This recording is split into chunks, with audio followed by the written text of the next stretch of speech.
ये कंपनी मुझे लगातार 10 साल तक सैलरी इंक्रीमेंट देने से इनकार करती रही। इस साल तो हद ही हो गई। उन्होंने सभी एम्प्लॉयज को इंक्रीमेंट दिया, सिवाय मेरे, जैसे मुझे जानबूझकर साइड कर दिया गया हो।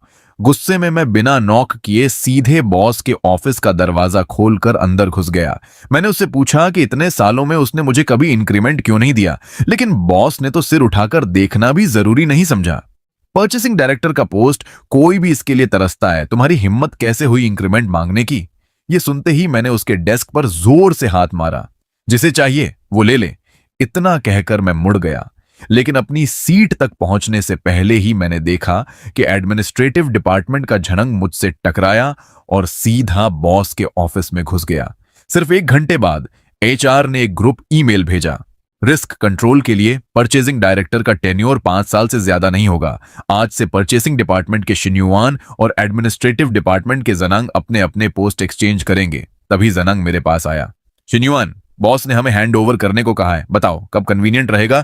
असल में मुझे पहले से पता था कि ये आदमी कई बार चोरी छिपे बॉस से मिल चुका है। हर बार वो चेस्ट ठोक कर कहता था कि वो बिना बेस सैलरी के काम करेगा और मुझसे बेहतर परफॉर्मेंस देगा। सीधे शब्दों में वो बॉस को ये जताता था कि वो अंडर टेबल कमीशन से पैसा कमाएगा। और सबसे बुरी बात, बॉस को इससे कोई फर्क नहीं पड़ता था। उसकी नजर में इस पोस्ट पर बैठा हर इंसान बेईमान होता है। जनंग सैलरी नहीं मांग रहा था तो बॉस का सिर्फ खर्चा बच रहा था। मैंने खुद को संभालते हुए जनांग की तरफ हाथ हिलाया। परचेसिंग डिपार्टमेंट थोड़ा कॉम्प्लेक्स है, मुझे सब ऑर्गेनाइज करना होगा ताकि फ्यूचर में प्रॉब्लम ना आए। लेकिन उसने मेरी बात बीच में ही काट दी। शिन्युआन, क्या तुम्हें छोड़ने में प्रॉब्लम हो रही है? सिर्फ पैसे लेकर सामान खरीदना है, इसमें प्रॉब्लम क्या हो सकती है? ये कहते हुए उसने मुझे घृणा भरी नजर से देखा। अगर ऐसा है तो अभी हैंडओवर कर लेते हैं। मैंने उसे करंट परचेजिंग प्रोसेस और मेन सप्लायर्स के बारे में समझाया, लेकिन उसके लिए यह सब एक कान से सुनकर दूसरे से निकालने जैसा था। ताकि बाद में मुझे ब्लेम ना किया जाए, मैंने ड्रॉर से हैंडओवर लिस्ट निकाली और उसे दे दी। जानांग, अगर सब ठीक लगे तो साइन कर दो, मैं तुरंत एडमिनिस्ट्रेटिव डिपार्टमेंट शिफ्ट हो जाऊंगा। यह सुनकर उसकी आंखें चमक उठीं। बिना प्रॉपरली देखे उसने पेन उठाया और साइन कर दिया। फिर वो अपने सामान पैक करने चला गया। मैंने भी जल्दी से अपना सामान उठाया और एडमिनिस्ट्रेटिव डिपार्टमेंट में रिपोर्ट करने चला गया।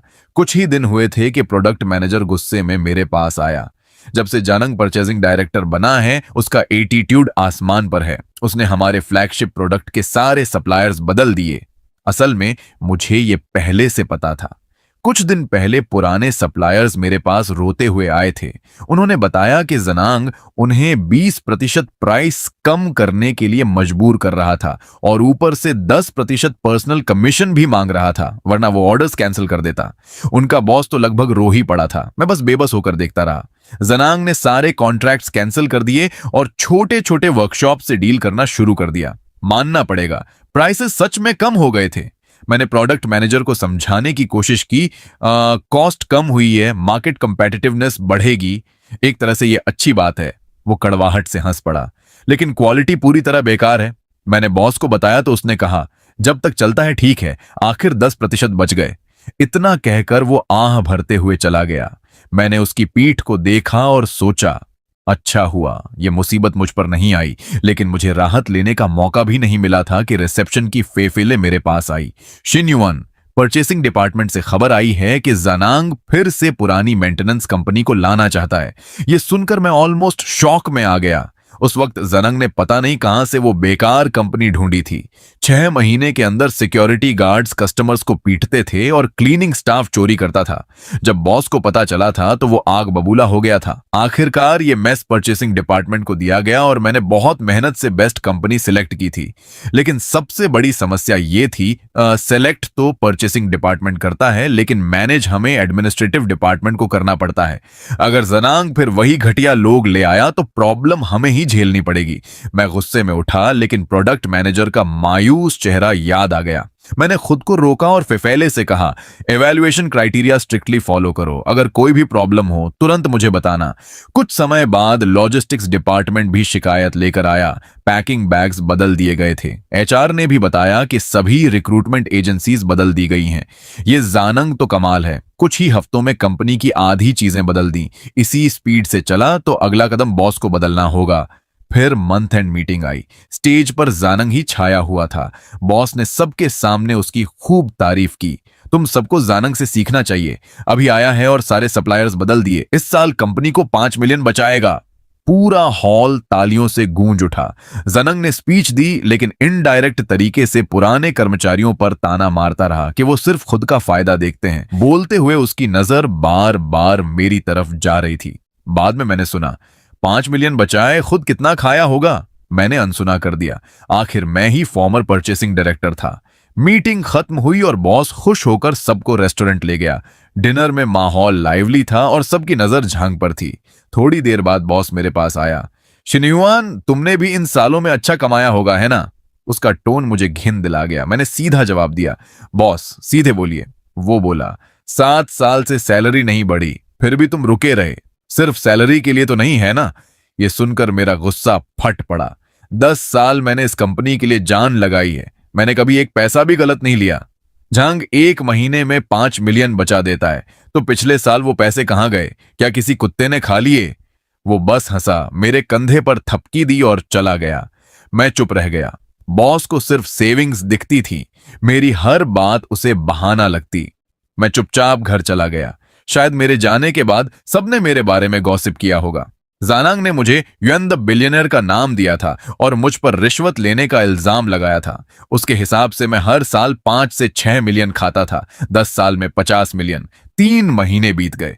एक दिन प्रोडक्ट मैनेजर गुस्से में आया। जानंग ने हद कर दी, उसने सप्लायर से अपार्टमेंट मांगा। मैं चौंक गया। सप्लायर बॉस चालाक था, उसने जानंग के नाम पर अपार्टमेंट खरीदा, लेकिन सिर्फ 2 लाख अपफ्रंट दिया और बाकी 8 लाख लोन पर डाल दिया। जब तक बिजनेस चलता रहेगा वो ईएमआई भरेगा, अगर डील टूटी जानंग फंस जाएगा। मैं दंग रह गया। ये तो मास्टरमाइंड है। लेकिन असली मुसीबत प्रोडक्ट मैनेजर पर थी। फैक्ट्री इंस्पेक्शन में पता चला नई सप्लायर कंपनी पूरी तरह घटिया थी। क्वालिटी कंट्रोल खराब, वर्कर्स डिसिप्लिन जीरो, मशीन के पास स्मोक कर रहे थे। अगर प्रोडक्ट फेल हुआ तो ब्लेम प्रोडक्ट मैनेजर पर आएगा। उसका चेहरा डर से भरा हुआ था। अब मुझे भी डर लगने लगा, कहीं ये आग मुझ तक भी ना पहुंच जाए। आज सप्लायर घर देता है, कल कोई कार देगा, फिर कोई और कुछ। एट जानंग, वो इस सब में डूबता ही जा रहा था। वह सच में बहुत स्वीट थी। मेरे बगल में बैठा तथाकथित युएन द बिलियनर वाकई जानता था कि हालात को कैसे संभालना है। और मैं सोच रहा था कि सबसे पहले प्रोडक्ट मैनेजर फंसेगा, लेकिन किसे पता था कि सबसे पहले एचआर डायरेक्टर की बारी आएगी। उस सुबह बहुत जल्दी मार्केटिंग डायरेक्टर ने गंभीर चेहरे के साथ झानंग, झानिंग और हम बाकी मैनेजर्स को बॉस के ऑफिस में बुलाया। असल में एक यूरोपियन क्लाइंट अचानक फैक्ट्री में ऑन साइट ऑडिट के लिए आ गया था। जो स्टाफिंग एजेंसी जानंग लेकर आया था वह एक नकली प्रोफेशनल स्कूल के डायरेक्टर के साथ मिली हुई थी। वे स्टूडेंट से सस्ता काम करवाते थे और उसे इंटर्नशिप कहते थे। सबसे शर्मनाक बात यह थी कि उन स्टूडेंट्स को उल्टा 200 युएन इंटर्नशिप फी भी देना पड़ता था। और ठीक उसी दिन क्लाइंट इंस्पेक्शन के लिए आ गया और सीधे उन्हीं पर जा पहुंचा। ऑडिटर को तुरंत शक हुआ कि फैक्ट्री में इल्लीगल चाइल्ड लेबर हो रहा है। उसने कुछ वर्कर्स को रैंडमली पूछताछ के लिए चुना। पता चला कि उन वोकेशनल स्टूडेंट्स में कुछ की उम्र 16 साल भी नहीं थी, और उससे भी बुरा, उन्हें सैलरी भी नहीं मिल रही थी। यह सुनते ही ऑडिटर गुस्से से पागल हो गया। उसी शाम यूरोप से एक वार्निंग ईमेल आया। उसमें साफ लिखा था, total suspension of cooperation. Sales director को तुरंत एक्सप्लेनेशन देने के लिए कहा गया। चाइल्ड लेबर और एक्सप्लॉयटेशन, हमने इंटरनेशनल ट्रेड की रेड लाइन पार कर दी थी। ऊपर से इसे कून ऑपरेशन सस्पेंशन कहा गया, लेकिन असल में यह सीधा बॉयकॉट था। जाने से पहले ऑडिटर ने धमकी दी कि वह अपनी रिपोर्ट लोकल गवर्नमेंट और यूरोप के कंपेटिटर्स को भी भेजेगा। सेल्स डायरेक्टर गुस्से से कांप रहा था। यह हमारा सबसे बड़ा क्लाइंट है, एक्सपोर्ट ऑर्डर्स का 30% इसी से आता है। चेहरा काला पड़ चुका था। उसने जनांग और जानजिंग पर चिल्लाते हुए कहा, मैं कल सुबह यूरोप जा रहा हूं, खुद जाकर माफी मांगने, और तुम दोनों अभी बताओ कि यह सब कैसे हुआ। जानंग तुरंत बचने की कोशिश करने लगा। मिस्टर वू, एम्प्लॉयज की क्वालिफिकेशन और पेमेंट एचआर का काम है, मुझे कैसे पता होगा? जानजिंग ने तुरंत जवाब दिया। झांग, ये क्या बकवास है? हम हर महीने एजेंसी को पेमेंट करते हैं। इंटर्नस की वेरिफिकेशन के लिए मैंने तुम्हें कई बार फॉलो अप किया था। क्या तुम ही इस केस को हैंडल नहीं कर रहे थे? जांग बोला, एम्प्लॉय वेरिफिकेशन एचआर की रिस्पॉन्सिबिलिटी है। तुमने अपना कंट्रोल ड्यूटी नहीं निभाया, यह साफ लिखा हुआ फैक्ट है। जैसे ही जंजिंग जवाब देने वाली थी, बॉस ने उसे रोक दिया। गंभीर चेहरे के साथ बोला, बस मुझे तुरंत ऐसा सॉल्यूशन चाहिए जिससे क्लाइंट शांत हो जाए। सेल्स डायरेक्टर ने और दबाव डालते हुए कहा, अभी एक्शन प्लान दो, वरना सारा नुकसान तुम लोगों को भरना पड़ेगा। कई घंटों तक दिमाग लगाने के बाद उन्होंने एक प्लान तैयार किया। पहला, ब्लेम थर्ड पार्टी एजेंसी पर डालना, यह कहना कि वही स्टूडेंट्स की सैलरी खा गई। दूसरा, यह समझाना कि यह एक आइसोलेटेड इंसिडेंट था जो उस समय हुआ जब एचआर इंटर्न्स की वेरिफिकेशन कर रहा था। इसके बाद सेल्स डायरेक्टर गुस्से में अपना सामान पैक करके यूरोप के लिए निकल गया। फिर बॉस ने झांजिंग की तरफ घूरकर कहा, एचआर हेड होने के नाते तुम्हारी जॉब इस पर डिपेंड करती है कि हम इस क्लाइंट को बचा पाते हैं या नहीं। अगर क्लाइंट गया तो तुम भी जाओगी। इतना कहकर उसने सबको जाने का इशारा कर दिया। मीटिंग से निकलते वक्त जानिंग पूरी तरह टूट चुकी थी। उसका सारा घमंड गायब हो गया था। सबके जाने के बाद उसने मुझे पकड़ लिया और शिकायत करने लगी, ये कंपनी तो नरक है। जिस कंपनी को तुमने पहले छोड़ा था वह इससे कहीं बेहतर थी। मैं बुरी तरह फंस गई हूं। शायद मुझे फिर से जॉब ढूंढनी पड़ेगी। मेरा मन नहीं था उसकी बातों में पड़ने का। मैंने बस उसे हल्का सा दिलासा दिया और वापस एडमिनिस्ट्रेटिव डिपार्टमेंट चला गया। प्रोडक्ट मैनेजर मेरे पीछे पीछे आया और चुपके से ऑफिस में घुस गया। वह पूरी तरह टूटा हुआ लग रहा था। प्रोडक्ट क्वालिटी को लेकर डिजास्टर होने वाला है। मुझे लग रहा है कि मुझे भी रिजाइन कर देना चाहिए। फिर आधा मजाक करते हुए बोला, वैसे अगली बिजली तुम्हारे ऊपर ही गिरे, ये जरूरी नहीं। उसकी बात पूरी भी नहीं हुई थी कि बॉस के ऑफिस से जोरदार चिल्लाने की आवाज आई, ये क्या बकवास है? 5 लाख शिपिंग कॉस्ट, तुम भरोगे ये पैसे? बाहर पूरा सन्नाटा छा गया। प्रोडक्ट मैनेजर तुरंत बाहर भागा ताकि कुछ भी मिस ना हो।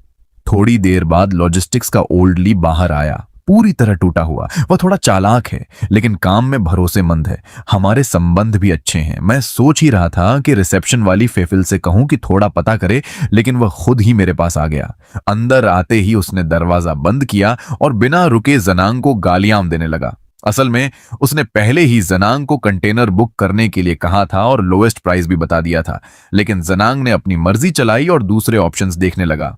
इसी दौरान रेड सी क्राइसिस के कारण शिपिंग रेट्स अचानक बढ़ गए। जब तक उसे समझ आया बहुत देर हो चुकी थी। अब जो कोटेशन मिला वह पहले से 2 गुना था। ऊपर से शिपमेंट डिले हो गया।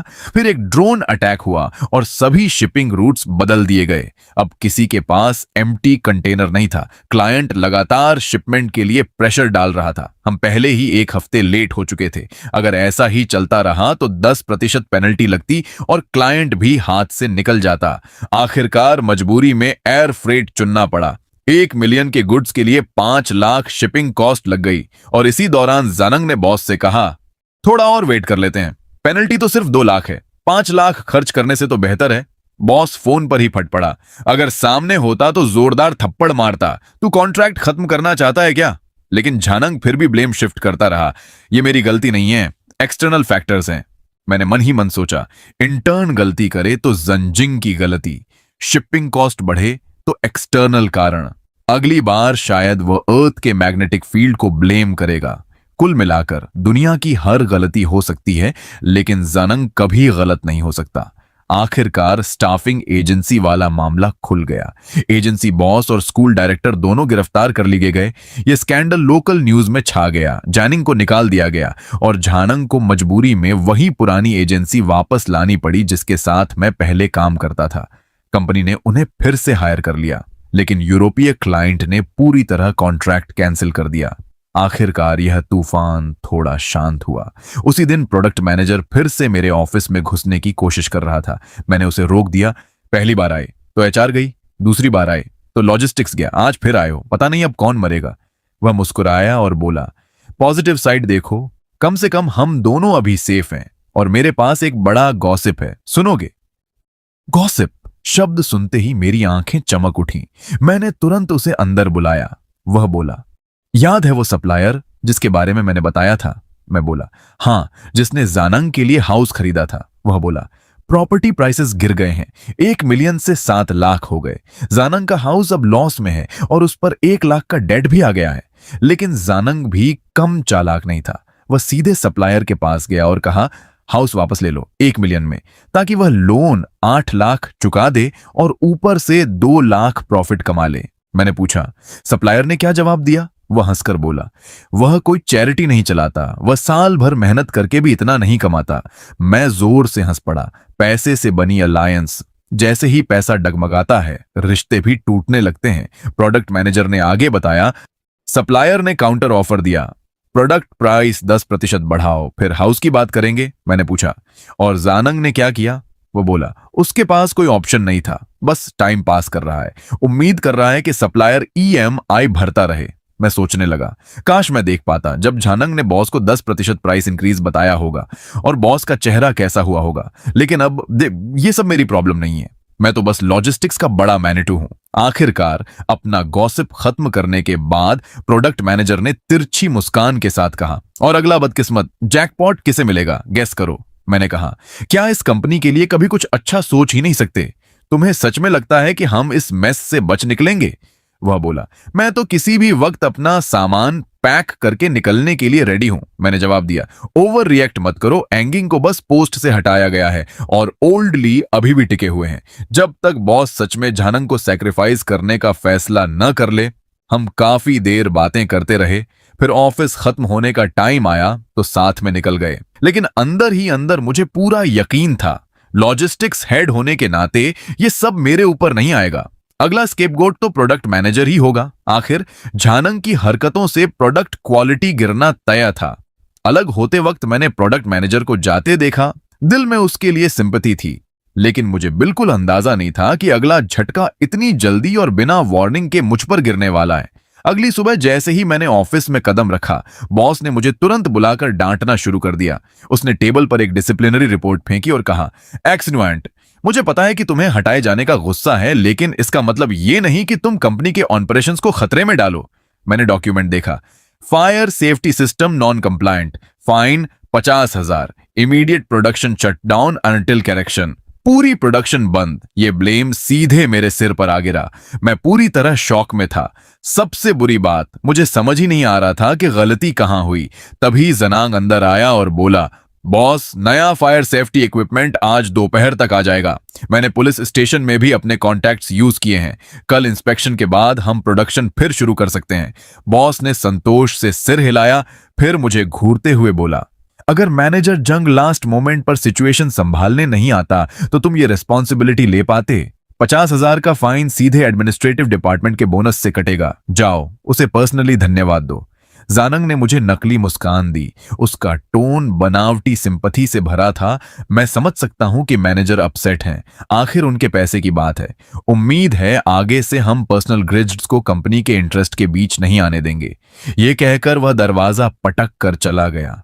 बॉस ने भी मुझे डांटकर बाहर भेज दिया। जाओ, अपनी गलती पर सोचो। मैं ऑफिस वापस आया। दिमाग सवालों से भरा हुआ था। मैंने तुरंत फेफिल को कॉल किया और एक्सटिंग्विशर वाली बात पूछी। वह रो पड़ी। सप्लायर रिन्यूअल रिक्वेस्ट बहुत पहले परचेसिंग डिपार्टमेंट को भेज दी थी, लेकिन मैनेजर जैंग ने जानबूझकर रोक दी। कहते थे कि आप खुद आकर एक्सप्लेन करें। अब मुझे सब समझ आने लगा। पिछले कुछ महीनों से हर छोटी परचेस के लिए मुझे खुद जाकर रिपोर्ट देना पड़ता था। 2 रिम पेपर खरीदने के लिए भी जस्टिफिकेशन देना पड़ता था। एक एक्सटेंशन बोर्ड के लिए 800 शब्दों का एक्सप्लेनेशन लिखना पड़ता था। तब मैं गुस्से में था और मैंने फेफिले से कहा था, आगे से सब रिक्वेस्ट सीधे जानंग को भेज देना। और यही गलती हो गई। पिछले महीने एक्सटिंग्विशर का कॉन्ट्रैक्ट भेजा गया और जनांग ने जानबूझकर उसे पेंडिंग रखा। गुस्से में मैंने फेफिले पर चिल्ला दिया, लेकिन असल में वह सिर्फ कोलैटरल डैमेज थी। फिर मैं एचआर के पास गया। मेरी टीम के किसी मेंबर के पैसे मत काटो, 50,000 मैं खुद दूंगा, 10 महीने में हर महीने 5,000। नया एचआर हेड जो जांगयांग का आदमी था मुस्कुराकर बोला, लगता है नई मैनेजर फाइनेंशियली स्ट्रांग है। मुझे सब साफ समझ आ गया।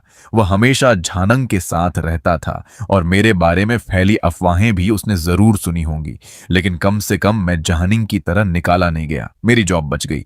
इसके बाद मैं अपनी डेस्क पर बैठकर सिचुएशन एनालाइज करने लगा। झानंग पहले एडमिनिस्ट्रेशन संभालता था, उसे एक्सटिंग्विशर केस पूरी तरह पता था। सप्लायर भी उसी ने इंट्रोड्यूस किया था। स्पष्ट था, उसने सप्लायर के साथ मिलकर मुझे ट्रैप किया। डायरेक्टर पहले से ही परेशान था। डिलीवरी डिलेज लगातार बढ़ रहे थे। अब प्रोडक्शन शटडाउन, पेनल्टी और बढ़ने वाली थी। उसी समय क्लाइंट्स के लगातार ईमेल्स आने लगे, डिले के लिए कॉम्पेंसेशन मांगते हुए। किसी तरह डायरेक्टर ने अपनी रिलेशन से मामला संभाला और इसे सिर्फ वार्निंग तक सीमित कर दिया। लेकिन अगर ऐसा चलता रहा तो उसकी क्रेडिबिलिटी खत्म हो जाएगी। तभी प्रोडक्ट मैनेजर मेरे पास आया। चिंता मत करो बॉस, बस लेसन देना चाहता था, तुम सेफ हो। अगर यही चलता रहा तो अगला स्केपगोट डायरेक्टर होगा। मैं चुप रह गया। मुझे लगा शायद वह भी जनांग से मिला हुआ है, लेकिन जो हुआ वह मेरी कल्पना से परे था। अगले कुछ महीने अजीब तरह से शांत रहे। जनांग जिन घटिया वर्कशॉप से सामान ला रहा था उनका चल जाना ही चमत्कार था, और फिर भी सब चलता रहा बिना किसी बड़े इशू के। मीटिंग्स में वह खड़े होकर चिल्लाता, कुछ लोग मेरे सप्लायर्स की क्वालिटी पर सवाल उठा रहे हैं, 6 महीने हो गए, कोई प्रॉब्लम नहीं। बॉस साफ तौर पर उसका सपोर्ट कर रहा था। उसकी पिछली गलतियों को कंप्लीटली इग्नोर कर दिया गया। सेल्स डायरेक्टर मिस्टर वू यूरोप से लौटकर कई बार बॉस से लड़ चुका था, जानंग को हटाने की मांग करता रहा, लेकिन बॉस 5 मिलियन सेविंग्स देखकर अड्डा हुआ था। मिस्टर वू बस प्रोडक्शन और क्यूसी पर प्रेशर डालता रहा, क्वालिटी में कोई कॉम्प्रोमाइज नहीं होना चाहिए। धीरे धीरे प्रोडक्ट मैनेजर भी कंफ्यूज हो गया। एक दिन उसने मुझसे पूछा, सच बताओ, क्या तुमने पहले सच में बहुत पैसा कमाया था? मैंने उसे घूर कर देखा। मैंने खुद सप्लायर्स की फैक्ट्रीज इंस्पेक्ट की थी। मैं इतना गिरा हुआ नहीं कि घटिया सामान इस्तेमाल करूं। असल में मैं बॉस को समझ सकता था। उसके लिए हर बचा हुआ पैसा प्योर प्रॉफिट था। 6 महीने बिना इंसिडेंट के गुजरने के बाद मेरे प्रिंसिपल्स मजाक बन गए थे। लोग सोचते थे यह आदमी कुछ नहीं जानता, बस अपनी पोस्ट से चिपका हुआ है। मैं कुछ कह भी नहीं पा रहा था। यह सब मेरे लिए अनबेयरेबल हो गया था। मैं रोज सोचता था रिजाइन कर दूं, लेकिन अगर अभी छोड़ देता तो बॉस यही सोचता कि मैं गिल्टी हूं और भाग रहा हूं। फिर भी असली वजह जिससे मैं रुका हुआ हूं वह यह है कि मैं अपनी आंखों से देखना चाहता हूं कि झांग्यांग कब जाकर पूरी तरह फटेगा। यह बात मेरे गले में अटकी हुई है जिसे मैं निगल नहीं पा रहा। हाल ही में कंपनी में काफी हलचल है। हर जगह यह रूमर फैल रहा है कि जांग को जल्द ही वाइस प्रेसिडेंट बनाया जाएगा। प्रोडक्ट मैनेजर मेरे पास आया और सब कुछ उगल दिया। अब से परचेसिंग, लॉजिस्टिक्स और प्रोडक्शन सब कुछ जांग के कंट्रोल में होगा। एक पूरी सप्लाई चेन उसी के हाथ में दी जा रही है और डायरेक्टर को मार्केटिंग और आफ्टर सेल्स में भेज दिया गया है। प्रोडक्ट मैनेजर का चेहरा ऐसा लग रहा था जैसे उसने झर निगल लिया हो। पहले झंग उसे हमेशा मजबूर करता था कि वह पर्सनली जाकर नए सप्लायर्स की घटिया मटेरियल को अप्रूव करे। जब झंग फैक्ट्रीज विजिट करता था तो पूरा लग्जरी सीन होता था, यंग मॉडल्स, प्राइवेट क्लब्स, सब कुछ। लेकिन जब वह जाता था तो बस मेहनत करनी पड़ती थी और ब्लेम भी उसी पर आता था। ये कहते कहते प्रोडक्ट मैनेजर रोने लगा। इस बार मुझे सच में जल्दी जल्दी सीवी भेजने होंगे। मैं हंसते हुए बोला, मैं भी रेडी हूं निकलने के लिए। डर किस बात का? ज्यादा से ज्यादा 5,000 पर मंथ फाइन लगेगा, जैसे मुझ पर लगता है। वह बोला, इतनी दूर बात नहीं जाएगी। ये प्रमोशन अभी भी होल्ड पर है। लगता है डायरेक्टर मानने को तैयार नहीं है और बॉस अभी भी कंफ्यूज्ड है। आखिर डायरेक्टर कंपनी का सेकंड लार्जेस्ट शेयर होल्डर है। तब मैंने प्रोडक्ट मैनेजर से एक बेट लगाई, देखते हैं यह पुराना खिलाड़ी डायरेक्टर कितने दिन तक टिकता है। यह सुनकर वह कड़वा मुस्कुराया, ज्यादा दिन नहीं टिकेगा। सप्लायर्स के सर्कल में पहले ही रूमर फैल चुका है। बॉस ने शायद चुपके से ऑलरेडी अप्रूवल दे दिया है। अब बस ऑफिशियल नॉमिनेशन लेटर की कमी है। लेटामोन, यह कहकर वह सिर हिलाता हुआ चला गया। अगले दिन बहुत सुबह, जब मैं अभी भी अपने बिस्तर पर आधा सोया हुआ था, बॉस ने मुझे लगातार कॉल्स करके परेशान किया और तुरंत अपने ऑफिस में आने का ऑर्डर दिया। मैंने अपनी आंखें मलते हुए घड़ी देखी। सिर्फ 6:30 बजे थे। जब से मुझे एडमिनिस्ट्रेशन में एग्जाइल किया गया था, मैं एक छोड़ी हुई कॉन्कुबिन की तरह हो गया था, जैसे किसी सुनसान पैलेस में भुला दिया गया हो। इसलिए उस कॉल ने मुझे तुरंत ठंडा पसीना ला दिया। लेकिन सोचने पर लगा कि अगर वह मुझे फायर भी करना चाहता तो ब्रेकफास्ट से पहले इतनी अर्जेंसी नहीं होती। आखिरकार मैं तैयार होकर ऑफिस चला गया। कंपनी में कदम रखते ही मैंने एक ऐसी टेंशन महसूस की जिसे चाकू से काटा जा सकता था। पूरा ओपन स्पेस इतना शांत था कि जैसे एक मक्खी की आवाज भी सुनी जा सके। सभी डिपार्टमेंट हेड्स मीटिंग रूम में इकट्ठा थे। यहां तक कि कंपनी का महंगा लॉयर भी मौजूद था और उसका चेहरा बेहद गंभीर था। यह सीन देखकर साफ था, हम एक बहुत बड़े मेस में फंसे हुए थे। बॉस और डायरेक्टर सम्मान की कुर्सियों पर बैठे थे जैसे मौत के देवता। प्रोजेक्टर पर एक लाल रंग की इंटरनेशनल कंप्लेंट लेटर दिखाई जा रही थी। मैंने एक नजर डाली और मेरी सांस अटक गई। हमारे पार्ट्स जो फाइनल क्लाइंट को डिलीवर किए गए थे, ठीक 6 महीने बाद बड़े पैमाने पर फेल होने लगे थे। फाइनल क्लाइंट गुस्से में था। उसने प्रोडक्शन लाइन तुरंत बंद कर दी और सभी पार्ट्स को बदलने के लिए डिसमेंटल करना शुरू कर दिया। हर दिन का नुकसान 2000 यूरो था और ये पूरी भारी कॉम्पेंसेशन हमारी कंपनी को अकेले भरनी थी। मेरा दिमाग तेजी से काम करने लगा। 6 महीने पहले ही जंग ने उस शेडी सप्लायर को बदला था। उस समय इस घटिया मटेरियल की वजह से एयर फ्रेट पर भी हजारों का एक्स्ट्रा खर्च हुआ था क्योंकि पोर्ट भरा हुआ था। तो यह गंदा प्रॉब्लम बिना किसी डाउट के जंगयांग के पार्ट से ही आया था। लेकिन उस हरामी जंगयांग ने पहले ही अटैक कर दिया। उसने प्रोडक्शन और क्वालिटी कंट्रोल पर जोरदार हमला किया। तुम लोग इतनी डिफेक्टिव पार्ट्स कैसे बना सकते हो? प्रोडक्शन हेड ने सिर तक नहीं उठाया। हमने रात भर पूरा एनालिसिस किया है। प्रोडक्शन प्रोसेस में बिल्कुल कोई प्रॉब्लम नहीं है, टेक्निकल डायरेक्टर ने भी कहा। हमने पार्ट्स खोलकर चेक किए हैं। सप्लायर ने खराब रॉ मटेरियल इस्तेमाल किया है। जो मटेरियल 5 साल चलना चाहिए था वह सिर्फ 6 महीने में खत्म हो गया। यह सुनकर बॉस गुस्से से काला पड़ गया। झानंग, उस सप्लायर को तुरंत यहां लेकर आओ। उन्हें हर हाल में पेमेंट करनी होगी। झानंग तुरंत डर गया। उसे अच्छी तरह पता था कि वह सप्लायर कितना अनरिलिएबल है। वह घबरा कर बाहर भाग गया। तभी डायरेक्टर ने मेज पर हाथ मारा। ये सब बेकार बातें बंद करो। अभी सबसे जरूरी है कि सही पार्ट्स का बैच ढूंढा जाए। जैसे ही सही पार्ट्स आएंगे हम प्रोडक्शन को तेज करके 1 हफ्ते में डिलीवरी कर देंगे। फिर उसने मेरी तरफ देखा। शिनवांट, तुम इस केस को सबसे अच्छी तरह जानती हो। तुरंत सप्लायर से कांटेक्ट करो, अपोलोजाइज करो और सिचुएशन को संभालो। शुरू में मैं जंग को और नीचे गिराना चाहता था, लेकिन हालात इतने खराब थे कि अगर मैंने कंपनी को नहीं बचाया तो यह तुरंत बैंकरप्ट हो सकती थी। मैंने तुरंत सप्लायर को कॉल किया। उसका बॉस सीधा बोला, हम मदद कर सकते हैं लेकिन प्राइस 10% बढ़ेगा। मैंने कॉरिडोर में जांग को देखा। वह बेचैनी से इधर उधर घूम रहा था। मेरा मन हुआ उसे कुछ सुनाऊं, लेकिन लगा कि वह पहले ही खत्म हो चुका है, तो मैंने इग्नोर कर दिया। फिर मैं मीटिंग रूम में वापस गया और कंडीशन बताई। फाइनल डिसीजन आपका है। मैं अब सिर्फ एडमिनिस्ट्रेटिव एम्प्लॉय हूं। मुझे परचेसिंग में इंटरफियर नहीं करना चाहिए। टेबल के नीचे प्रोडक्ट मैनेजर ने मुझे थम्स अप दिया, लेकिन डायरेक्टर ने बॉस को इग्नोर करते हुए कहा, इस ऑर्डर की पूरी रेस्पॉन्सिबिलिटी तुम ले लो, चाहे तुम्हें घुटनों पर बैठना पड़े। सप्लायर को आज ही प्रोडक्शन शुरू करवाना होगा। उसकी बात खत्म होते ही मैंने बॉस को घूरा। आखिरकार उसी ने मुझे डिमोट किया था। मेरी नजर के दबाव में उसका चेहरा लाल से हरा हो गया। लंबी चुप्पी के बाद उसने कहा, इक्जिन जैसा कहे वैसा करो। मैंने ठीक है कहा और बाहर निकल गया। इसके बाद मैंने बिना रुके काम किया, ऑर्डर आगे बढ़ाया और प्रोडक्शन तेज करवाया। उधर मीटिंग रूम में कैओस था। प्रोडक्ट मैनेजर भागता हुआ आया और सीन बताया। सप्लायर का बॉस आया और मेज पर मुक्का मारते हुए बोला, क्वालिटी परफेक्ट है, जितना पैसा देते हो उतना ही माल मिलता है। लॉयर ने कॉन्ट्रैक्ट दिखाकर डराने की कोशिश की, लेकिन सप्लायर का बॉस पूरी तरह गैंगस्टर की तरह बिहेव कर रहा था। वर्स्ट केस, मैं कल अपनी शेल कंपनी बंद कर दूंगा। सब लोग हैरान रह गए। बॉस का ब्लड प्रेशर बढ़ गया। वह बेहोश होते होते बचा। फिर उसने आधे घंटे तक जंग को डांटा और जाते जाते सप्लायर ने अंतिम वार किया, तुम्हारा होम लोन अब खुद संभालना। यह कहकर वह चला गया। डायरेक्टर ने तुरंत पुलिस को कॉल करने की बात कही। ऐसे ट्रेटर को नहीं छोड़ सकते, लेकिन बॉस ने उसे रोका। असल में सबसे बड़ा दोष उसी का था। अगर उसने शुरुआत से जांग को फुल कंट्रोल न दिया होता तो यह सब नहीं होता।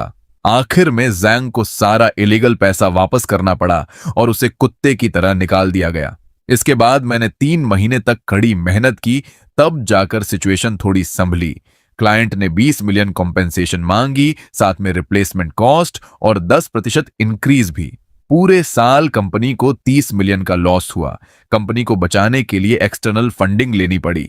एक दिन प्रोडक्ट मैनेजर आया, वाइस प्रेसिडेंट जिगवान, आपने आखिर टनल का एंड देख लिया। फिर बोला, यह प्रमोशन डायरेक्टर की वजह से है। मैंने कहा, प्रमोशन तो प्रमोशन होती है बस। इसके बाद सबको कहा गया, अब से वाइस प्रेसिडेंट शिनाइवान पर डिपेंड करना होगा। मैंने कैजुअली पूछा, जानियांग का क्या हुआ? वह हंसते हुए बोला, वह पूरी तरह खत्म हो गया। अब कोई कंपनी उसे हायर नहीं करेगी। सुना है वह दूसरी सिटी में छोटे जॉब्स कर रहा है।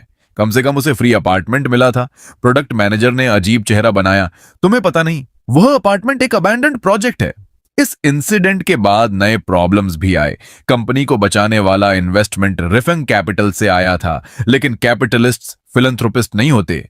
पैसा आते ही उनका पार्टनर गूली ऑडिट टीम के साथ आ गया। उन्होंने तुरंत अकाउंट सीज कर लिए। बॉस की हालत दिन ब दिन खराब होती गई। उसके सजे हुए बाल अब बिखरे हुए थे, क्योंकि अगर बड़ी गलती साबित हो जाती तो वह कंपनी का कंट्रोल खो सकता था। एक दिन फ्राइडे को बॉस ने मुझे ऑफिस में बुलाया। कुछ महीने पहले मैं इसी रूम में उससे लड़ने आया था और उसने मुझे इग्नोर करके डिमोट कर दिया था, लेकिन आज वह खुद दरवाजे तक आया, मुस्कुराया और मुझे टी ऑफर की। उसकी चंपचगिरी देखकर मुझे घिन आई। वह बोला, शिनहुआन, तुमने बहुत मेहनत की है। अगर तुम सप्लायर्स वापस न लाती तो कंपनी डूब जाती। मैंने चाय नहीं पी, बस कप पकड़कर उसे देखती रही। फिर वह धीरे से बोला, ऑडिट बहुत सख्त है, 30 मिलियन का लॉस, किसी को रिस्पॉन्सिबिलिटी लेनी होगी। मैंने सोचा है जांगयांग ने गलती की, लेकिन डायरेक्टर का कॉन्ट्रैक्ट भी गलत था। क्लाइंट का कॉन्ट्रैक्ट बहुत हार्श था। अगर ऐसी क्लॉजेस ना होती तो क्या हम इतना नुकसान उठाते? क्या तुम उसे उसकी आखिरी कमीज तक उतरवाना चाहते हो? यह सुनकर मेरा दिल कस गया। यह बूढ़ा लोमड़ी बॉस डायरेक्टर पर सारा दोष डालकर अपने 30 मिलियन के नुकसान की जिम्मेदारी उस पर थोपना चाहता था। मैंने ठंडे स्वर में जवाब दिया, बॉस, डायरेक्टर ने यह सब हमारे सबसे बड़े फॉरेन क्लाइंट को बचाने के लिए किया था। हम कंपनी की सर्वाइवल को गैम्बल पर नहीं लगा सकते।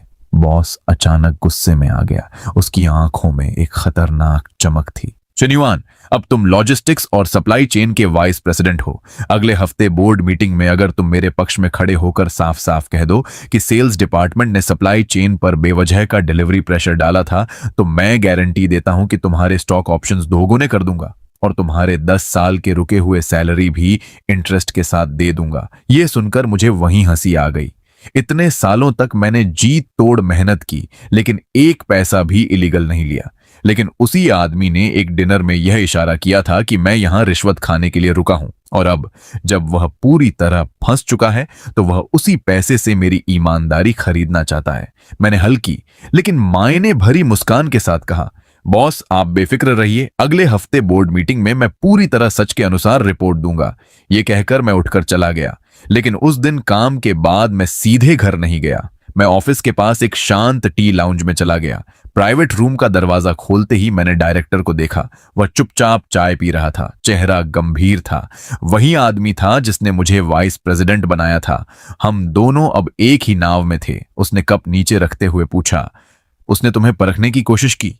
मैंने कुर्सी खींचकर बैठते हुए कहा, हाँ, उसने मुझे 10 साल का सैलरी देने का वादा किया, लेकिन बदले में चाहता है कि अगले हफ्ते बोर्ड मीटिंग में मैं ये कहूं कि आपने जो फॉरेन कॉन्ट्रैक्ट साइन किया था वह गलत था।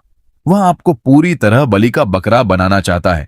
यह सुनते ही डायरेक्टर गुस्से में मेज पर हाथ मारकर खड़ा हो गया। यह क्या बकवास है? उस आदमी को जरा भी शर्म नहीं है। जब जंग को सपोर्ट कर रहा था तब कह रहा था कि उसने सप्लायर्स बदलकर कंपनी के 5 मिलियन बचाए, और अब जब सब गड़बड़ हो गया तो मुझे स्केपगोट बनाना चाहता है। मैंने शांत स्वर में समझाया, रूफान कैपिटल के ऑडिटर्स बहुत खतरनाक हैं। जब वे अकाउंट्स खोलेंगे तो सच्चाई पूरी तरह सामने आ जाएगी। बॉस अभी से कहानी सेट करना चाहता है ताकि ऑडिट रिपोर्ट आने से पहले अपनी पोजीशन बचा सके। वह जांग की गलती को छोटी दिखाकर आपको मुख्य दोषी साबित करना चाहता है।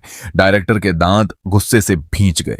मैंने मेज पर उंगलियां थपथपाते हुए कहा, अब हमें स्ट्रॉन्ग एविडेंस निकालना होगा। तभी दरवाजे पर दस्तक हुई। प्रोडक्ट मैनेजर धीरे से अंदर आया, जैसे कोई चोरी से आ रहा हो। उसके हाथ में एक मोटी फाइल थी और वह घबराया हुआ था। मैं सब ले आया हूं, उसने पसीना पोंछते हुए कहा। मैंने फाइल खोली और कैजुअली पन्ने पलटे, लेकिन अगले ही पल मेरा दिल तेज धड़कने लगा। ये सारे पुराने क्वालिटी रिपोर्ट्स थे। हर चीज साफ साफ लिखी थी। पार्ट्स की मटेरियल क्वालिटी जानबूझकर घटाई गई थी। उनकी लाइफ 6 महीने से ज्यादा नहीं थी। किसी भी समय फेलियर हो सकता था और कॉन्ट्रैक्ट टूट सकता था। और सबसे बड़ा सबूत, बॉस के साफ साफ सिग्नेचर्स मौजूद थे, साथ में उसकी hand written note, cost priority जांग के प्लान के अनुसार एग्जीक्यूट करो। प्रोडक्ट मैनेजर ने फिर एक और डॉक्यूमेंट दिखाया। यह लॉजिस्टिक्स रिपोर्ट थी। रेड सी क्राइसिस के दौरान शिपिंग कॉस्ट अचानक बढ़ गई थी। जांग ने लॉजिस्टिक्स हेड ली पर दबाव डाला। वह कई दिनों तक कंटेनर बुक नहीं कर पाया। आखिर में उसे एयर फ्रेट लेना पड़ा, जिससे कॉस्ट 1 लाख से बढ़कर 5 लाख हो गई। उस अप्रूवल डॉक्यूमेंट पर भी बॉस के साफ सिग्नेचर्स थे। यह सब क्लियर प्रूफ था। बॉस हर चीज जानता था और हर गलत फैसले में शामिल था। डायरेक्टर ने खुशी में प्रोडक्ट मैनेजर की पीठ थपथपाई। तुमने ये कॉपीज छुपा कर रखी? प्रोडक्ट मैनेजर ने कड़वी मुस्कान के साथ कहा। वाइस प्रेसिडेंट शिन्युअन ने मुझे सिखाया था। जब वह एडमिनिस्ट्रेशन में ट्रांसफर हुई थी तब उसे डर था कि बाद में ब्लेम उस पर आ सकता है, इसलिए उसने पहले ही सब डॉक्यूमेंट्स की कॉपीज रख ली थी। मैंने भी वही किया, क्योंकि मुझे पता था अगर कुछ गलत हुआ तो सबसे पहले मुझे ही बलि का बकरा बनाया जाएगा। मैंने सारे डॉक्यूमेंट्स केयरफुली समेटे और कहा, इस बार बोर्ड मीटिंग में हम उसे पूरी तरह एक्सपोज करेंगे। सोमवार सुबह 10 बजे कंपनी का मीटिंग रूम माहौल ऐसा था जैसे बारूद का ढेर फटने वाला हो। रूफान कैपिटल का प्रतिनिधि गुलिन सामने बैठा था, चेहरा बिल्कुल सख्त। बॉस उसके बगल में बैठा था, शांत दिखने की कोशिश कर रहा था, लेकिन उसके माथे का पसीना उसकी घबराहट बता रहा था। डायरेक्टर दूसरी तरफ बैठा था, जैसे कुछ हुआ ही नहीं। मैं उसके पास बैठा था, उंगलियों से मेज थपथपा रहा था। तभी गुलिन ने सन्नाटा तोड़ा। ऑडिट टीम की प्रिलिमिनरी इन्वेस्टिगेशन पूरी हो चुकी है। सिर्फ 6 महीनों में कई क्वालिटी फेलियर्स हुए हैं, जिससे हमें 20 मिलियन की क्लेम्स मिली हैं। अगर इमरजेंसी रिपेयर्स भी जोड़ें तो कुल नुकसान 30 मिलियन हो चुका है। मैं मैनेजमेंट से एक्सप्लेनेशन चाहता हूं। बॉस ने गला साफ किया और तुरंत बोलना शुरू किया। डायरेक्टर गो, यह क्राइसिस हमारे लिए एक कड़वा सबक है। इसकी पूरी जिम्मेदारी जंग पर है। उसने कंपनी के पीछे से रिश्वत ली और सप्लायर्स के साथ मिलकर क्वालिटी से समझौता किया। जैसे ही हमें पता चला, हमने उससे सारा पैसा वापस लिया और उसे तुरंत निकाल दिया। फिर उसने रुककर झरभरी नजर से डायरेक्टर की तरफ देखा, लेकिन दूसरी तरफ हमारे सेल्स डिपार्टमेंट का रिस्क कंट्रोल बहुत खराब था। डायरेक्टर सेल्स का हेड है। उसने जो कॉन्ट्रैक्ट्स यूरोप में साइन किए उनमें पेनल्टी क्लॉजेस बहुत ज्यादा सख्त थे। इसी वजह से इस बार नुकसान और बढ़ गया। मेरे हिसाब से डायरेक्टर भी इस फेलियर के लिए इक्वली रिस्पॉन्सिबल है। यह सुनते ही पूरा रूम जम गया। बॉस मुझे घूर रहा था। उसे उम्मीद थी कि मैं उसका साथ दूंगा। मैं धीरे धीरे खड़ा हुआ। मेरे हाथ में काली फाइल थी। मैंने उसे जोर से मेज पर पटका। डायरेक्टर गु, इन 30 मिलियन के मामले में मैं बिल्कुल सहमत नहीं हूं। फिर मैंने ऊंची आवाज में कहा, जंग की लालच और उसकी इनकॉम्पिटेंस सिर्फ बहाना है। असल वजह है मैनेजमेंट के अंदर की करप्शन और बेशर्मी भरी लालच, जिसने कंपनी को अंदर से खोखला कर दिया है। यह सुनते ही बॉस का चेहरा सफेद पड़ गया। वह मेज पर हाथ मारकर चिल्लाया, तुम पागल हो गई हो क्या? यहां खड़ी होकर क्या बकवास कर रही हो? मैंने और जोर से कहा, मुझे वाइस प्रेसिडेंट सिग्नुअन कहो। मैं अब वो एम्प्लॉय नहीं हूं जिसे तुम उंगली दिखाकर इंसल्ट करते थे। मैं वो बेवकूफ नहीं हूं जो अपनी छोटी सैलरी के लिए सब कुछ सह ले। गुलिन दिलचस्पी से पीछे झुक गया। वाइस प्रेसिडेंट सिग्नुअन, कृपया जारी रखें। हमें सिर्फ सच्चाई चाहिए। मैंने तुरंत अपनी फाइल खोली, पहला डॉक्यूमेंट निकालकर उसके सामने रख दिया। डायरेक्टर गु, ध्यान से देखिए। यह 6 महीने पहले का क्वालिटी वार्निंग रिपोर्ट है। इसमें साफ लिखा है कि पार्ट्स हाई रिस्क हैं और कभी भी फेल हो सकते हैं। लेकिन हमारे महान बॉस ने क्या फैसला लिया?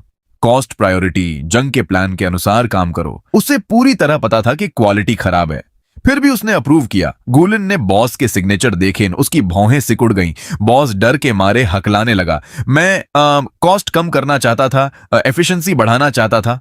तभी डायरेक्टर हंस पड़ा। तुम्हें पता नहीं था? और उसने भी एक के बाद एक कई डॉक्यूमेंट सामने फेंक दिए। मैंने मई महीने की फोटोकॉपीज मेज पर फैला दी। जानंग ने एक इलीगल एजेंसी के जरिए वर्कर्स को ब्लैक में हायर किया और उन्हें पे तक नहीं किया। इसी वजह से यूरोप हेडक्वार्टर्स ने हमें सीधे ईमेल करके ब्लैकलिस्ट कर दिया।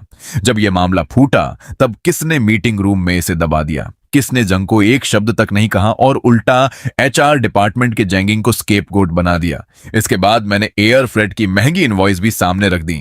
और याद है वो समय जब सी फ्रेट वेयरहाउस पूरी तरह भर गया था? यह सब इसलिए हुआ क्योंकि जांगयांग कुछ सेंट बचाने के लिए प्राइस कंपेयर करने पर अड्डा हुआ था।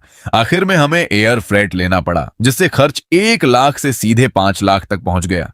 यह आदमी सिर्फ रिश्वत के बारे में सोचता था, बाकी किसी चीज की परवाह नहीं करता था। और बॉस ने मैनेजमेंट मीटिंग में उसकी तारीफ की, यहां तक कि सब डायरेक्टर्स से कहा कि उसे सीखो। मैंने बॉस की तरफ सीधी नजर डालकर कहा, लेकिन सच यह है कि तुम्हें कभी भी कंप्लायंस या क्वालिटी की परवाह नहीं रही।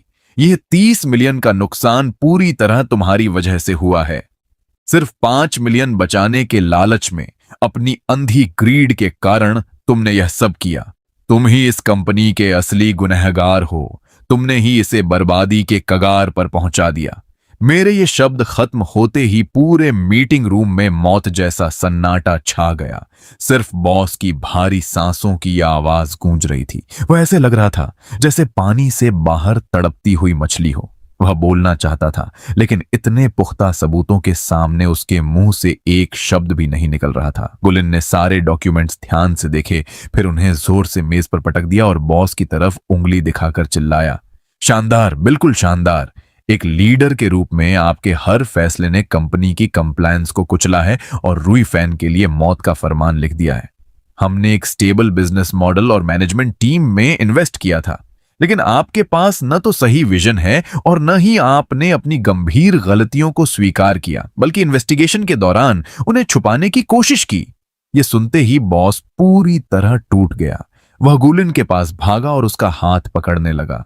मिस्टर गू, मेरी बात सुनिए, मैं सब ठीक कर सकता हूं। गुलिन ने उसे झटकते हुए कहा, अब कुछ नहीं हो सकता। पीछे खड़े लॉयर ने तुरंत एक मोटी फाइल निकाल ली। एग्रीमेंट के अनुसार हम अपना वीटो राइट इस्तेमाल कर रहे हैं और मिसमैनेजमेंट क्लॉज लागू कर रहे हैं। रूफान कैपिटल तुरंत बोर्ड रिस्ट्रक्चरिंग की मांग करता है। लॉयर ने कई कानूनी क्लॉजेस पढ़े। सार सिर्फ इतना था, बॉस को अपनी ज्यादातर शेयर्स छोड़ने होंगे ताकि नुकसान की भरपाई हो सके और उसे तुरंत मैनेजमेंट पावर से हटा दिया जाएगा।